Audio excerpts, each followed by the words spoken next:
Hello everyone, and welcome to another episode of Zareth Prevails, a Grand Arena story. We are in the finals, and it's a pretty good match, but first I just wanted to draw your attention to the fact that I just recently hit 700 subs, which is awesome. Obviously, I couldn't do it without you, literally. Well, some of you, I'm sure, don't actually subscribe, but you watch the videos.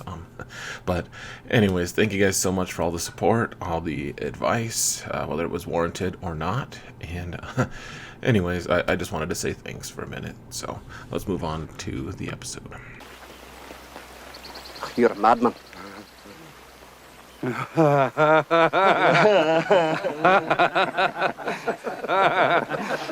come to the right place then. Alright, so let's take a minute to stare at my progress toward Kyber. I'm getting closer and closer to Erodium, but I won't be able to get to Erodium by the end of this match, no matter how high I score.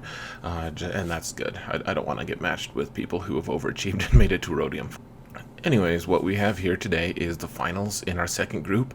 I did make the finals in my last group as well, but I lost that one by 1 point, which was a heartbreaker, but, you know, I learned a lot from that, and I've revamped my defenses a little bit, so hopefully that's going to help me here. My opponent is a previous Kyber achiever, or contender, or I don't really know what to call them. My opponent made Kyber, and so they're clearly a skilled opponent, and, you know, their placement wasn't that bad either. Like, it wasn't, you know, in the 20,000s or something crazy like that. So anyways, looking at the stats for this match, my opponent had me beat in relics, a little bit at least. You know, it was pretty close. In terms of gear 13, I definitely had the advantage, and gear 12, and our mods were actually really close to each other, so neither of us necessarily had an overwhelming advantage. Looking at our previous achievements in Grand Arena, my opponent had a lot of really strong things. However, their defense was strangely absent. Like, I have had well over double what my opponent's defenses were, and so I expected going into this match that they would have a little bit weaker of defense, probably not putting Darth Revan on defense, for example. At first glance, it looked like I was probably right that my opponent had not put Darth Revan on defense, though he could still absolutely be in the back zone, so we need to be cognizant of that. In the front zone, on the bottom, you can see that my opponent had Jawas, and we'll talk about that a little bit later, but that was a little bit surprising. I haven't really seen those on defense very much at all. And on the top, none of these teams are extremely strong, and so, you know, I was intrigued to see what was in the back zone, frankly.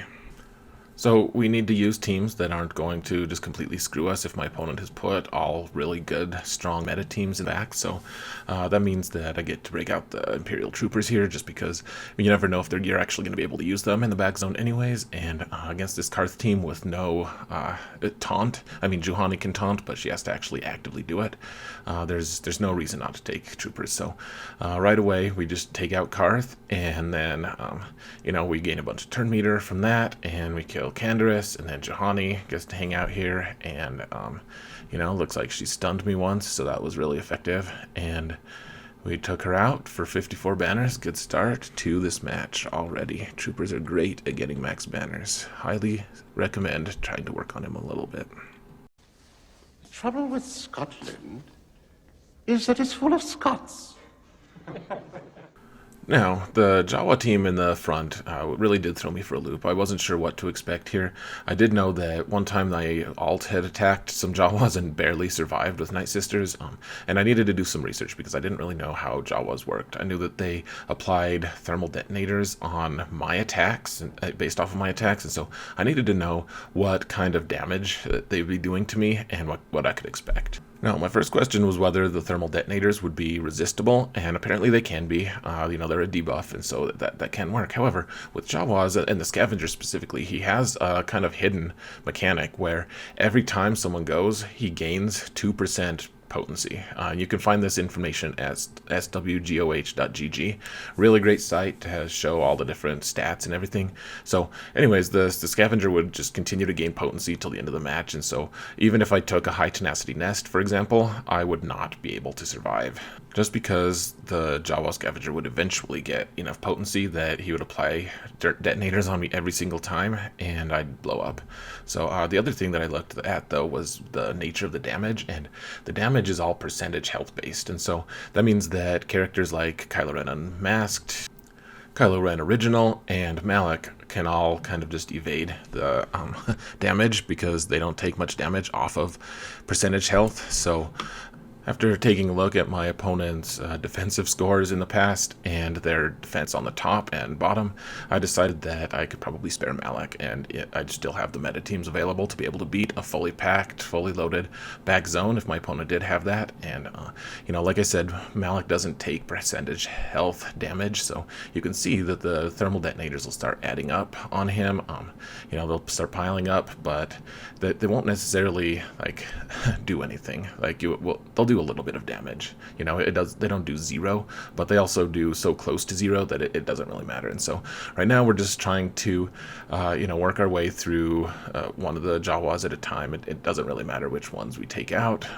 Jawas can't actually hit worth anything except for their thermals, and so whereas they're a really potent squad against certain other teams, and I assume that my opponent has actually tricked a lot of people into attacking this squad without using some kind of character that can solo them like Malak can. But if they do end up doing this kind of thing, they could actually take out a rebel team that has a lot of assists or something, and just wasn't aware of all the kind of damage that Jawas can do. People can write them off pretty easy, but as it stands, 50 banners, or 56 banners rather, is what those Jawas deserved, and we can move on to the next match here. Now, taking the top zone into consideration, there wasn't any squads that immediately needed Nest that I thought of, so I figured maybe I'd just take Nest with Qi'ra and take out this clone squad with Shaak T, just because I knew I could. The Lord tells me he can get me out of this mess, but he's pretty sure you're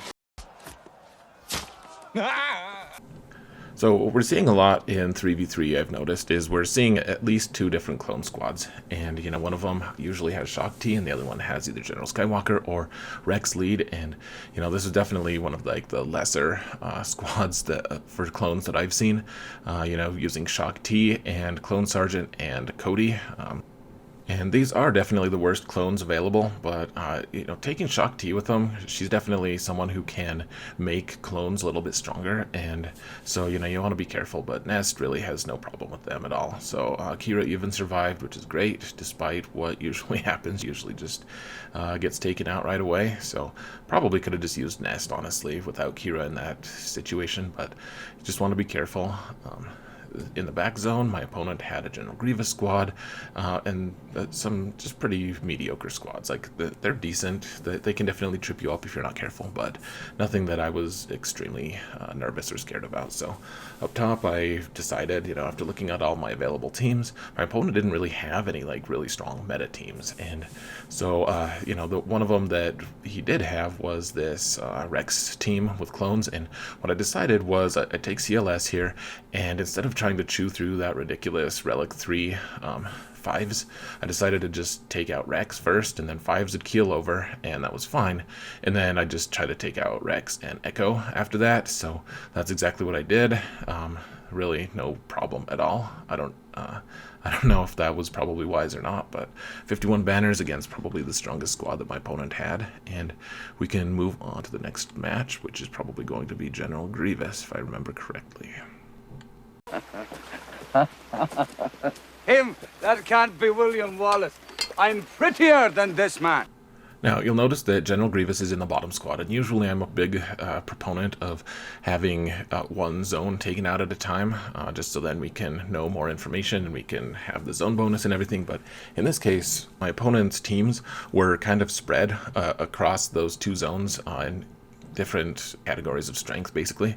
And so I decided that I wanted to make sure that I was going to beat the really strong squads first, and after doing that, I would have a better picture of what kind of things I needed to face. And so you can see I'm taking my Jedi Knight Revan team against the General Grievous team, and this General Grievous was only Relic 5, and so I felt like maybe it would be a little bit easier than the past. The B2 was only Gear 12, and that makes him a lot easier to take out rather than his Gear 13 iterations, and so took him out pretty quick. You want to take him out first, and then after that, now we can start doing a lot of AoEs and trying to take out B1 in the background.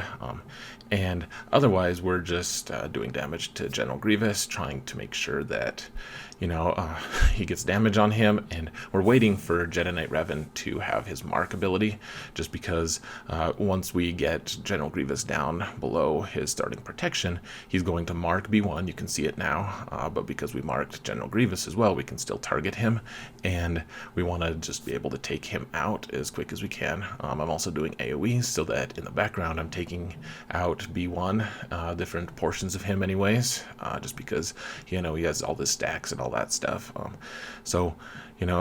This Grievous squad can be really tough in 3v3, but in this case, I definitely have the firepower to be able to deal with it with Jedi Revan and Grandmaster Yoda, and you want Jolee there just as insurance, because he will sometimes just have to revive the entire group. And now that we have Grievous gone, now we're just trying to regenerate as many hit points as possible, as much protection as possible, and B1 doesn't have infinite health, so we're not going to be able to survive for that long, but hopefully we can get a couple more assists in and just make sure that we get a few of our banners back. So 52, pretty good against that squad.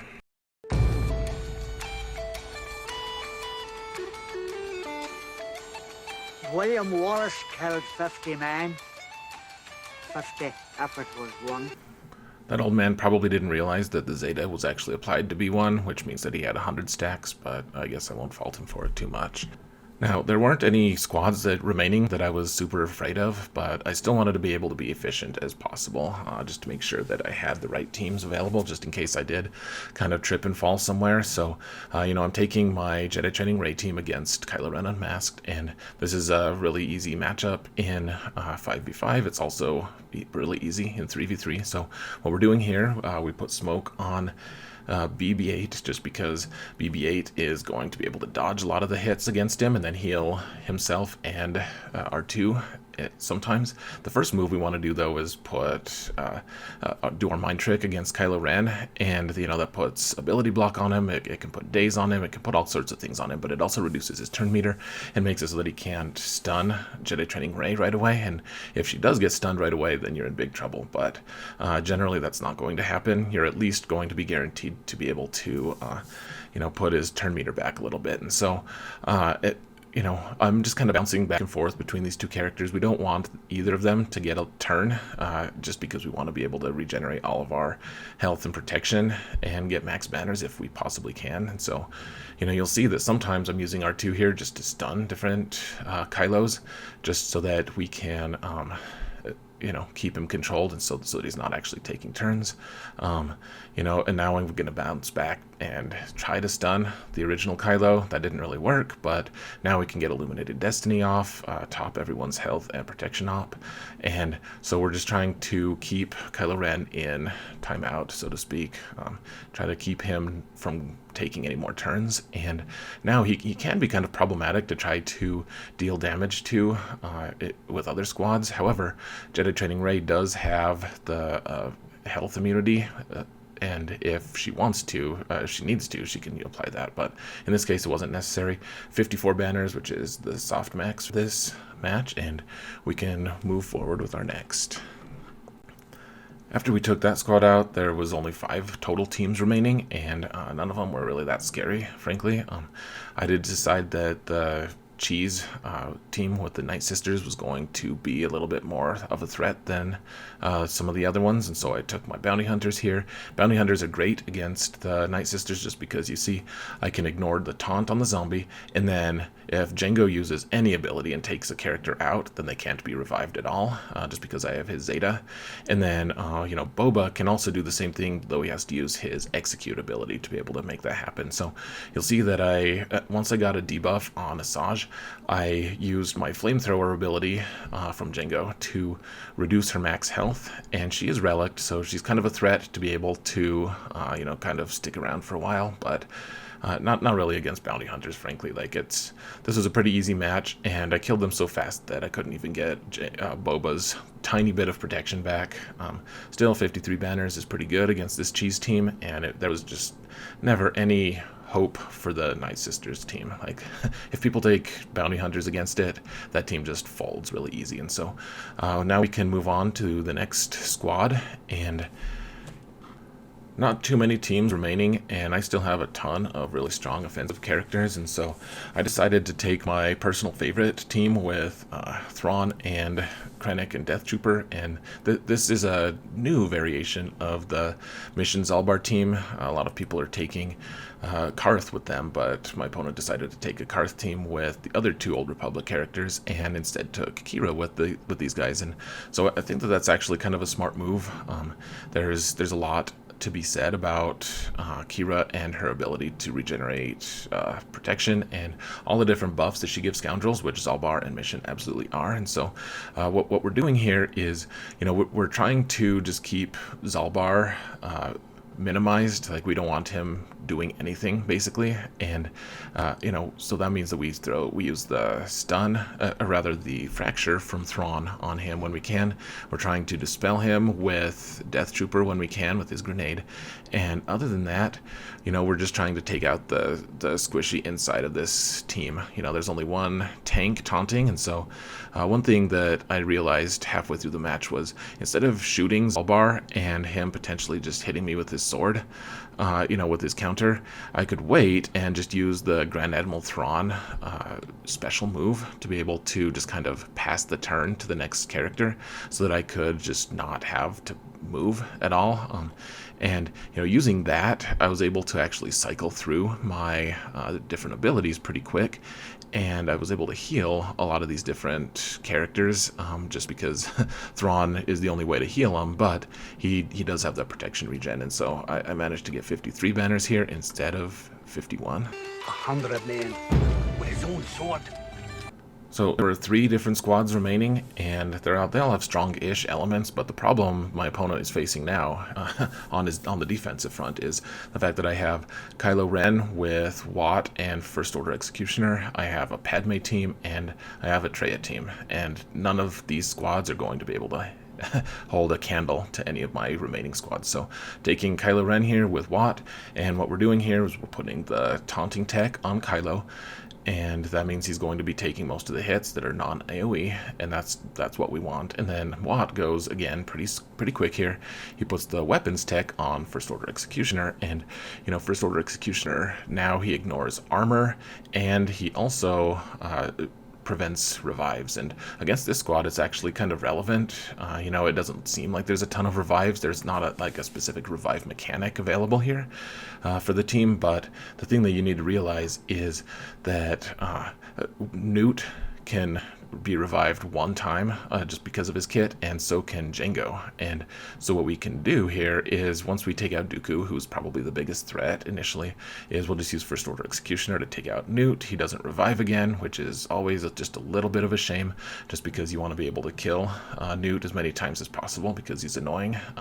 But then we can take out Jango with one hit, and he doesn't come back again because of the weapons tech, and 52 banners is pretty good because Wat barely saved himself. He probably just had like 10 hit points left or something, but anyways, on the bottom of the screen, you can't see it now, I guess, but you can see that some of my guildmates are complaining about the General Skywalker event. I thought that was kind of funny. So I don't know. I don't know why I think it's funny. I hope that they get him and can unlock him. I truly do.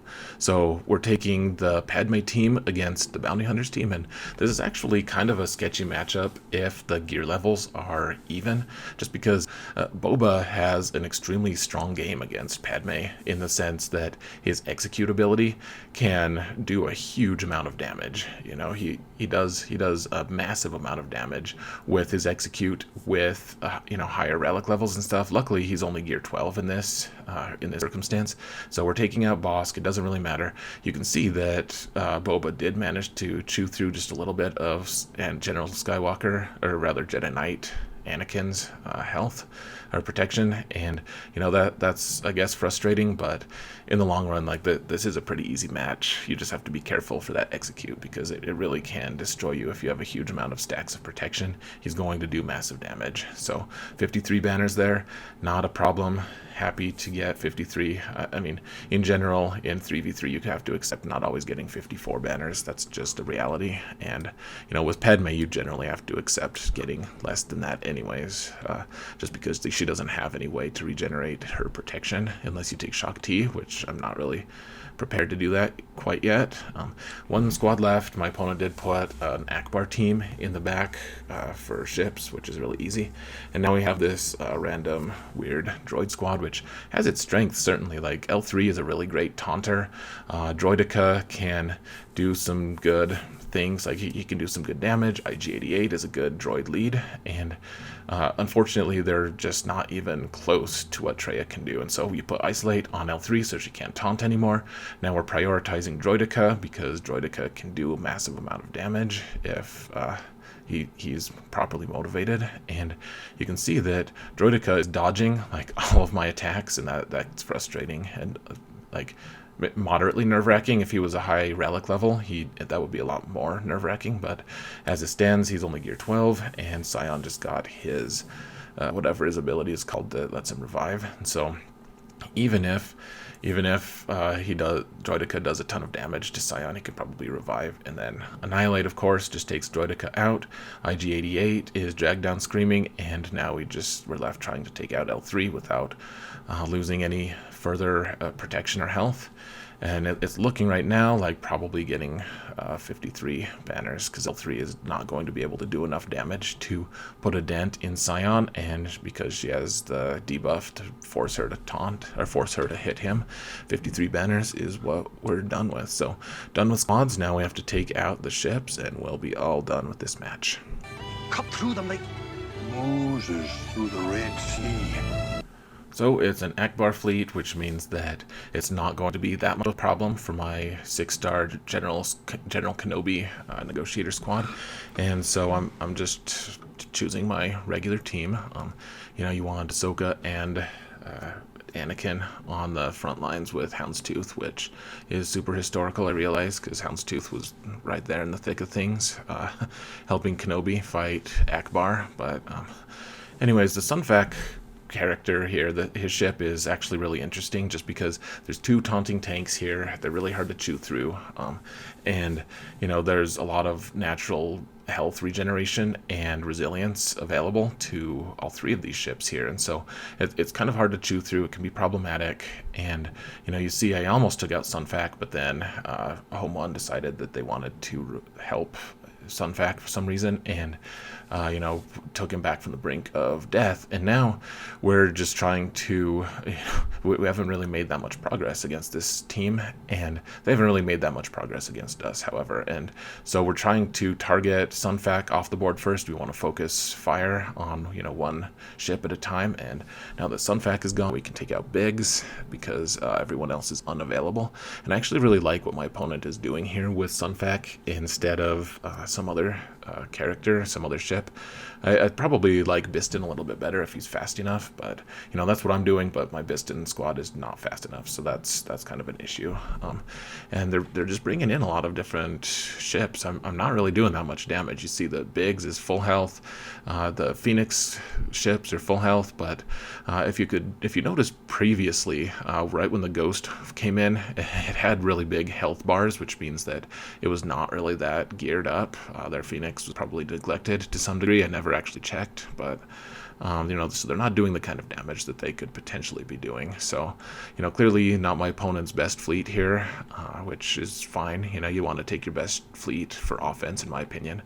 I was able to finally take Biggs out of the picture, and you know, I feel like I've been floundering and fighting this team for a long time, but I haven't actually lost any characters, any of my ships. I keep calling my ships characters for some reason, but you know, now we're down to Millennium Falcon, and we're hoping that we're going to be able to take out the Falcon before reinforcements come, and you know, that's absolutely possible, apparently. So I did put the taunt buff on the Clone Sergeant just to give him an extra boost in health, and got 60 banners, which is just fine against this team.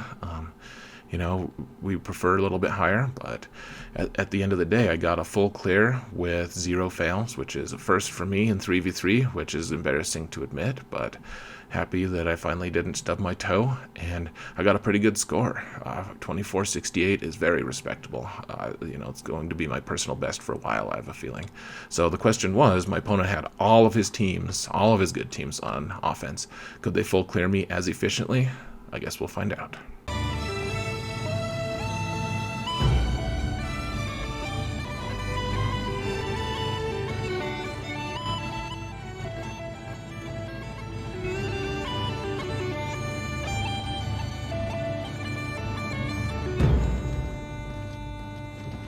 So I'm apparently old enough that I take accidental naps sometimes now, and I did that on this Friday evening, and when I woke up in the middle of the night, my opponent had attacked and had apparently lost.